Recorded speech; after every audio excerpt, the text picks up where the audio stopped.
Jai Hind everyone, welcome you all to Force Defense Academy. Today in this video I'll be discussing about China Pakistan Economic Corridor. देखिए आपने कई बार नाम सुना होगा China Pakistan, as a name suggest कि China और पाकिस्तान को connect कर रहा है, बट ये क्या है, क्यों बनाया गया, किस प्रोग्राम के अंदर बनाया गया, इससे इंडिया के ऊपर क्या क्या इम्प्लीकेशंस है और इंडिया की क्या स्ट्रेटेजी है टूवर्ड्स दिस, इंडिया इसका पार्ट है या नहीं है, इंडिया इसको एक्सेप्ट करता है या नहीं है। तो इन सारी चीज़ों के बारे में हम इस वीडियो में देखेंगे। देखिए चाइना पाकिस्तान इकोनॉमिक कॉरिडोर, तो देखिए सबसे पहले क्या हुआ था कि 2013 में चाइना ने स्टार्ट किया belt and road initiative. Belt and road initiative का पर्पस ये था कि जो पुराना सिल्क रूट हुआ करता था ना, सिल्क रूट मतलब चाइना का जो ट्रेड होता था, चाइना नहीं, सारे जो मिडिल ईस्ट वाले हो गए, एशिया वाले हो गए, यूरेशिया वाले हो गए, अफ्रीका हो गया, इंडिया हो गया, मतलब ये सारे नेशन के बीच में एक ट्रेड होता था। तो ट्रेड का जो रूट बना हुआ था वहाँ पे मोस्टली सिल्क का ट्रेड होता था, इसलिए उस रूट का नाम क्या हो गया था, सिल्क रूट। तो मोस्टली वो चाइना से पास होता था, इसलिए वो चाइना का ही कहलाता है कि मतलब चाइना का सिल्क रूट। तो जो सिल्क रूट था उसी को वापस से रिवाइव करके चाइना अभी क्या बना रहा है, बेल्ट एंड रोड इनिशिएटिव, मतलब वो जो रूट पहले था उसी को बेल्ट एंड रोड इनिशिएटिव के थ्रू कनेक्ट कर रहा है। इसका पर्पस ये है कि मतलब जो सारे अफ्रीकन नेशन हो गए, अफ्रीका हो गया, उसके बाद यूरेशिया हो गया, एशिया हो गया, इंडिया हो गया, चाइना हो गया, ये सबका क्या हो जाएगा, एक तरीके से कनेक्शन बन जाएगा ट्रेड के लिए। तो एक तरह से चाइना की सब जगह प्रेजेंस हो जाएगी, मतलब चाइना का एक तरीके से कंट्रोल हो जाएगा, चाइना कहीं भी इधर उधर आसानी से जा पाएगा, सब जगह अपनी एक तरीके से मॉनिटरिंग कर पाएगा। तो ये belt and road initiative start किया था, इसके अंदर डिफरेंट कॉरिडोर्स बनाए थे, अराउंड 6 कॉरिडोर बनाए गए थे, वो भी मैं बताऊंगी आपको कौन कौन से 6 थे। तो वो 6 जो थे उसमें से एक जो है वो है चाइना पाकिस्तान इकोनॉमिक कॉरिडोर। क्या है, चाइना पाकिस्तान इकोनॉमिक कॉरिडोर। अब ये कॉरिडोर के कितना है, मतलब 3000 किलोमीटर का है, जो कि चाइना का जो नॉर्थ वेस्ट वाला जिनजियांग प्रोविंस जो है, मतलब उइगुर रीजन भी कहते हैं उसे, या जिनजियांग प्रोविंस जो है वहाँ से किसको कनेक्ट कर रहा है, पाकिस्तान का जो ग्वादर पोर्ट है जो कि बालोचिस्तान वाले एरिया में आता है। तो जिनजियांग प्रोविंस से बालोचिस्तान वाला जो एरिया है, मतलब ग्वादर पोर्ट जो है, वहाँ से वहाँ तक का एक कनेक्शन इस्टेब्लिश कर रहा है। इसको ये क्या है, China Pakistan economic corridor. Bilateral project है चाइना और पाकिस्तान के बीच का, जो कि क्या करेगा यहाँ पे, मतलब रेलवे हो गया, रोडवेज हो गया, पोर्ट्स हो गए, उसके मतलब पाइपलाइंस हो गए, उसके थ्रू क्या कर रहा है, चाइना और पाकिस्तान का कनेक्शन इस्टेब्लिश हो रहा है। तो देखिए इससे क्या होगा, एक फायदा ये है चाइना पाकिस्तान इकोनॉमिक कॉरिडोर। देखो ग्वादर से जो काशगर, ये यहाँ पे कौन सा वाला रीजन है, यहाँ पे जिनजियांग प्रोविंस वाला रीजन है, तो यहाँ से यहाँ तक ही कनेक्शन है। देखो अभी अगर चाइना ट्रेड करता था तो उसे मतलब पूरा वाला इंडियन ओशन, मतलब स्ट्रेट ऑफ मलक्का से होके, इंडियन ओशन से होके अफ्रीकन नेशंस तक जाना पड़ता था। उसके अलावा कोई से भी इधर वाले जो भी नेशंस है वहाँ तक जाने के लिए उसको क्या करना पड़ता था, चाइना को बहुत लॉन्ग रूट फॉलो करना पड़ता था और ओशन वाला रूट फॉलो करना पड़ता था। वहीं अब क्या हो गया, इसने जो छोटा कॉरिडोर बना दिया है, तो इससे क्या हो गया, एक तो डिस्टेंस कम हो गई इसकी, मतलब इसको क्या होगा, आसानी से यहाँ से अफ्रीकन नेशंस के पास क्या कर सकता है चाइना, मतलब ट्रेड कर सकता है आसानी से। उसके बाद इंडियन ओशन में इसकी प्रेजेंस हो गई एक तरीके से, मतलब इंडियन ओशन वाला जो हमारा रीजन है वहाँ पे क्या हो गई, चाइना की प्रेजेंस हो गई, तो इसलिए बनाया गया। तो कनेक्शन होगा, ये क्या करेगा, चाइना को एक्सेस मिल जाएगा मिडिल ईस्ट का, अफ्रीका का, कहाँ से, ग्वादर पोर्ट से, और इंडियन ओशन का भी क्या मिल जाएगा, चाइना को एक तरीके से एक्सेस मिल जाएगा। उसके बाद ये जो किसका पार्ट है, बेल्ट एंड रोड इनिशिएटिव के, जैसा कि मैंने आपको भी बताया था। तो ये है हमारा चाइना पाकिस्तान इकोनॉमिक कॉरिडोर। अब देखिए जैसे ये हमारा जो इंडिया वाला रीजन है,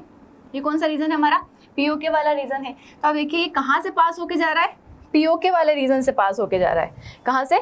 ये जो पीओके वाला रीजन है ना, वहाँ से पास हो रहा है। तो मतलब इंडिया इसीलिए इसको एक्सेप्ट नहीं करता है, क्यों, क्योंकि हमारा जो रीजन है पाकिस्तान ऑक्यूपाइड कश्मीर वाला, वहाँ से ये पास हो रहा है। तो क्या है, देखो इसके क्या इम्प्लीकेशंस है इंडिया के लिए। तो इंडिया की सोवरेनिटी, मतलब इंडिया का जो रीजन है कौन सा वाला, पाकिस्तान ऑक्यूपाइड कश्मीर वाला, वहाँ से वो पास हो रहा है। अब देखिए जब एक बार क्या होता है, गलवान वाले जगह पे इंडिया रोड बना रहा था, तभी चाइना ने मना कर दिया उसको, मतलब चाइना इंटरफेयर कर सकता है छोटा सा रोड बनाने में, और यहाँ 3000 किलोमीटर का हमारी ही बाउंड्री से वो रोड बना गया, और इंडिया मतलब कुछ कर ही नहीं पाया, मतलब इतना इसने रोड बना लिया। अब एक्सेप्ट नहीं करे उसका क्या करे, लेकिन मतलब इंडिया उसको क्या कुछ कर नहीं पाया, वहाँ पे उसने इतना बड़ा रोड बना लिया, मतलब हमें कुछ एक्शन एटलीस्ट लेना चाहिए था। देखिए एक्सेप्ट नहीं करते हम, क्यों, क्योंकि वो क्या है, हमारे पाकिस्तान ऑक्यूपाइड कश्मीर वाली जो टेरिटरी वहाँ से क्या होता है, पास होता है। उसके बाद नेक्स्ट चाइना की स्ट्रिंग ऑफ पर्ल्स पॉलिसी जो है, उसके अंदर क्या कर रहा है, वो हमारे देश को आसपास से कवर कर रहा है, जैसे कि बांग्लादेश में चितगोंग पोर्ट हो गया, फिर श्रीलंका में हम्बनटोटा पोर्ट हो गया, ऐसे ही यहाँ पे पाकिस्तान में ग्वादर पोर्ट हो गया। इस तरीके से मतलब बहुत कई सारे पोर्ट्स हैं जो कि बना रहा है China around India. so that it can control the India, it can make presence around the India. तो ये क्या कर रहा है, इसके प्रेजेंस बना रहा है इंडियन ओशन वाले रीजन में स्ट्रिंग ऑफ पर्ल्स के थ्रू, मतलब इनसर्कल कर रहा है इंडिया को, तो ये उसका पार्ट है। इसलिए हमारे लिए मतलब ये एक तरीके से बेकार है ना, क्योंकि कोई भी देश अगर, स्पेशली चाइना जैसे देश जो कि हमारे आसपास अगर प्रेजेंस बना रहे, it means it would be concern for India, definitely concern होगा। उसके बाद विद एग्जिस्टिंग, जैसे कि कहाँ बना रहे, चिटगोंग पोर्ट हो गया बांग्लादेश में, हम्बनटोटा पोर्ट हो गया श्रीलंका में, सूडान का पोर्ट हो गया, मालदीव, सोमालिया, सीशेल्स, ये सब क्या है अराउंड द इंडिया, ये क्या बना रहे, डिफरेंट डिफरेंट पोर्ट्स बना रहे, डिफरेंट डिफरेंट बेस बना रहे हैं, ताकि इंडिया को क्या कर सके, कवर कर सके। उसके बाद नेवल ब्लॉकेड, मतलब इससे क्या होगा, ग्वादर पोर्ट जो है किसके क्लोज है, स्ट्रेट ऑफ हॉर्मुज, जो कि वहाँ से काफ़ी ज़्यादा ट्रेड, हमने जैसे इंडियन ओशन रीजन वाले में देखा था कि जो चोक पॉइंट है, स्ट्रेट ऑफ हॉर्मुज हो गया, हमारे स्वेज कैनल वाला बाब एल मंदाब स्ट्रेट हो गया, स्ट्रेट ऑफ मलक्का हो गया, तो इंडियन ओशन में सबसे ज़्यादा जो ट्रेड होते हैं ना इन स्ट्रेट्स के थ्रू होते हैं, तो स्ट्रेट ऑफ हॉर्मुज भी जो उसमें इंपॉर्टेंट रोल प्ले करता है। तो ग्वादर पोर्ट के जस्ट पास क्या है, स्ट्रेट ऑफ हॉर्मुज, जहाँ से सारे ट्रेड होते हैं। तो एक तरीके से ये क्या करेगा, वहाँ पे ब्लॉकेड क्रिएट करेगा, मतलब चाइना वहाँ पे प्रेजेंस क्रिएट करेगा। तो हमारा हो सकता है आगे आने वाले टाइम पे वो रास्ते को ब्लॉक करने की कोशिश करे, ऐसा कुछ हो जाए। उसका stronger BRI and Chinese dominance in trade leadership, मतलब चाइना का जो BRI प्रोजेक्ट है, मतलब बेल्ट एंड रोड इनिशिएटिव जो प्रोजेक्ट है, उसका फोकस क्या है, ट्रेड कनेक्टिविटी बनाना चाइना का, कहाँ से, यूरेशिया हो गया, मतलब पूरा जो यूरेशिया, यूरोप और एशिया वाला पार्ट है, अफ्रीका वाला हो गया, हमारा एशिया हो गया, तो इस पूरे पार्ट में क्या करना, connectivity banana belt and road initiative का काम है। काई के थ्रू पोर्ट्स, रोड्स, रेलवेज, ये वाला चाइना का प्लान है। तो इसके थ्रू चाइना क्या करना चाहता है, एक तरीके से पॉलिटिकली ये जो रीजन है यहाँ पे डोमिनेट करना चाहता है। डोमिनेट मतलब एक तरीके से चाइना की अगर प्रेजेंस बन जाएगी, सब जगह चाइना को परमिशन रहेगी कि इस रूट से वो निकल सकता है, तो डेफिनेटली कंसर्न रहेगा, एक तरीके से चाइना का डोमिनेंस रहेगा। तो ये CPEC जो है इसमें एक बहुत बड़ी स्टेप है। उसका डेप ट्रैप डिप्लोमेसी, जैसा कि हमने देखा है कई सारे BRI प्रोजेक्ट के तहत जो बहुत सारे रीजन्स थे, वहाँ पे चाइना ने क्या कर लिया, डेप ट्रैप डिप्लोमेसी, मतलब चाइना की ये नीति रही है कि वो क्या करता है, पहले तो लोगों को मतलब इनिशिएटिव्स प्रोवाइड करता है, इस तरीके से उकसाता है कि वो उससे पैसे ले लेते हैं, या फिर पैसे नहीं रहते हैं वो बोलेगा कि हम आपके इंफ्रास्ट्रक्चर डेवलपमेंट करेंगे, हम आपकी हेल्प करेंगे, और लीज पे ले लेता है किसी प्रोडक्ट को। वो बोलता है कि अगर आगे आने वाले टाइम पे अगर आप पैसे नहीं दे पाए तो वो उस चीज़ को क्या कर लेता है, मतलब कर्ज के जाल में उलझा के उस जगह को हड़प लेता है एक तरीके से, मतलब लीज पे लेगा और फिर देने वाले के पास, जैसे श्रीलंका का हम्बनटोटा पोर्ट 99 ईयर्स के लिए चाइना ने लीज पे लिया। अब उनको पता है कि आगे आने वाले टाइम पे श्रीलंका के पास पैसा नहीं रहेगा, आगे आने वाले टाइम पे नहीं रहेगा, तो वो जो पोर्ट है वो क्या हो जाएगा, ऑटोमेटिकली चाइना का हो जाएगा। तो इस डिप्लोमेसी का भी हमें डर रहता है कि मतलब ये जो डेप ट्रैप डिप्लोमेसी है BRI प्रोजेक्ट के तहत, मतलब जो भी जगह जगह पे बनाएगा चाइना, वो डेवलप करेगा, उनको बोलेगा कि चलो आपके पास पैसे नहीं है, मैं दे देता हूँ, मैं बना देता हूँ, आपके पास जब आए तब दे देना। अब उनके पास नहीं रहेगा तो वो जगह खुद ही कंट्रोल कर लेगा। तो ये है। इसके बाद मिलिट्री अलायंस, मतलब इंडिया की जो डिफेंस है, मतलब जो डिफेंस है इंडिया की, हमें सिक्योर रखना है, तो अगर चाइना अराउंड द इंडिया अगर प्रेजेंस बनाता है तो it would definitely be a concern for India. क्या रहेगा, इंडिया के लिए कंसर्न रहेगा, क्योंकि एक कॉरिडोर बना रहा है चाइना अराउंड द इंडिया।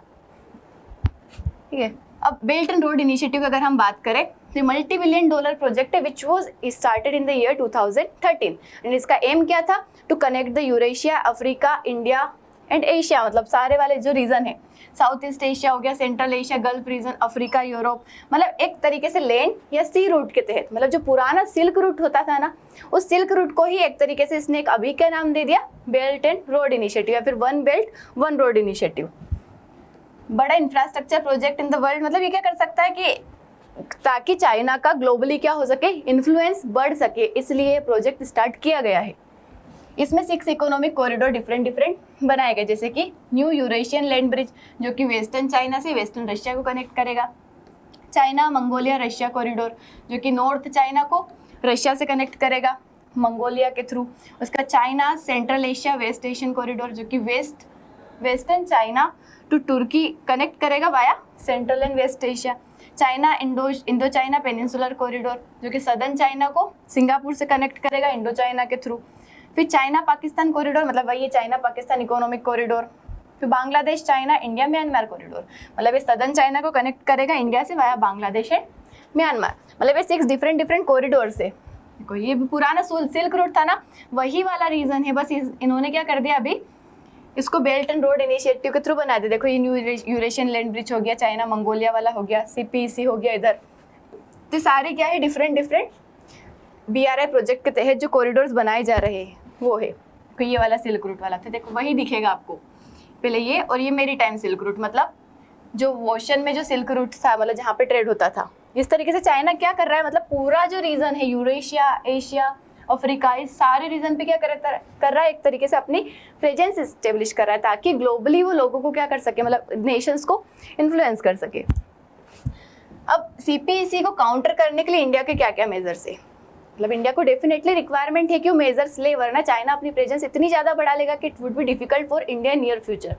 तो देखिए फर्स्ट क्या है, नेकलेस ऑफ डायमंड। हमने देखा कि China has started that string of pearls policy. String of pearls के थ्रू उसने कई सारे पोर्ट्स बनाए, बेस बनाए, लेकिन इंडिया भी कम नहीं है, उसने नेकलेस ऑफ डायमंड स्ट्रेटेजी का यूज़ किया। अब ये स्ट्रेटेजी क्या है कि अराउंड स्ट्रिंग ऑफ पर्ल्स, मतलब स्ट्रिंग ऑफ पर्ल्स के बार जैसे कि ईरान में हमने चाबहार पोर्ट बना लिया, हमने इंडोनेशिया में जो सबांग पोर्ट है वहाँ पे इन्वेस्टमेंट किया, उसके बाद कई सारे देश है जहाँ पे हमने मिलिट्री प्रेजेंस हमारी इस्टेब्लिश करी, नेवी को इस्टेब्लिश किया, ताकि हम क्या कर सके, चाइना की स्ट्रिंग ऑफ पर्ल्स पॉलिसी, मतलब चाइना के जो बेस है उसको ऊपर से और कवर कर सके। मैं फोटो लगाना भूल गई हूँ, लेकिन ध्यान रखिए जैसे अगर ये हमारा इंडिया है, चाइना ने ये स्ट्रिंग ऑफ पर्ल्स बनाई है, तो ये हमने डायमंड नेकलेस बना दिया, मतलब उसके ऊपर से और कवर कर लिया चाइना को। उसका चाबहार पोर्ट जो कि हमारा प्रोजेक्ट है, कहाँ बना रहे हैं हम चाबहार पोर्ट, ईरान में बना रहे, क्योंकि ग्वादर पोर्ट के जस्ट पास वो क्या हो जाएगा, हमारा भी पोर्ट रहेगा, ताकि हमारी प्रेजेंस वहाँ पे रहेगी, ताकि डायरेक्ट ट्रेड जो रहे अफगानिस्तान, सेंट्रल एशिया से हम कर सके। उसके बाद क्वाड में हम पार्टिसिपेट करते हैं, जिसमें 4 देश है, कौन कौन से, US, Australia, Japan and India. इकाई के लिए है कि चाइना का जो प्रेजेंस है कौन से रीजन में, इंडो पैसिफिक रीजन में, उसको काउंटर करने के लिए हमने क्वाड इनिशिएटिव लिया है, क्वाड ग्रुप बनाया है, ताकि with the help of different nations we can counter the presence of China. China को हम क्या कर सके, काउंटर कर सके। उसके बाद एक टेस्ट पॉलिसी, जो हमारी पहले लूकेस्ट पॉलिसी थी उसको हमने एक टेस्ट पॉलिसी में कन्वर्ट किया, मतलब जो हमारे साउथ ईस्ट एशियन नेशन है, जो ईस्ट में नेशन है, उनके साथ हम अच्छे रिलेशन इस्टेब्लिश करें, उनकी मदद करें, उनके साथ कोऑपरेशन करें डिफरेंट सेक्टर्स में, ताकि क्या हो सके कि जब भी हमें कभी रिक्वायरमेंट हो, मतलब वो नेशन कहीं में आते हैं, इंडो पैसिफिक वाले रीजन में आते हैं, तो जब भी कभी हमें रिक्वायरमेंट होगी ताकि वो हमारी हेल्प करे, क्योंकि उस रीजन में चाइना का जो प्रेजेंस बढ़ रही है, तो अगर इनकी नेशन के हमारे साथ, मतलब अगर ये हमारी हेल्प करेंगे, हमारे साथ रहेंगे, तो संगठन में जैसे शक्ति होती है, तो वो अगर साथ में रहेंगे ना, तो हमारे लिए फ़ायदा होगा कि हम चाइना को काउंटर कर पाएंगे। तो ये इंडिया की स्ट्रेटेजी है towards China CPEC corridor. I hope आपको समझ आया होगा। मिलते हैं नेक्स्ट वीडियो में विथ नेक्स्ट टॉपिक। जय हिंद एंड थैंक यू।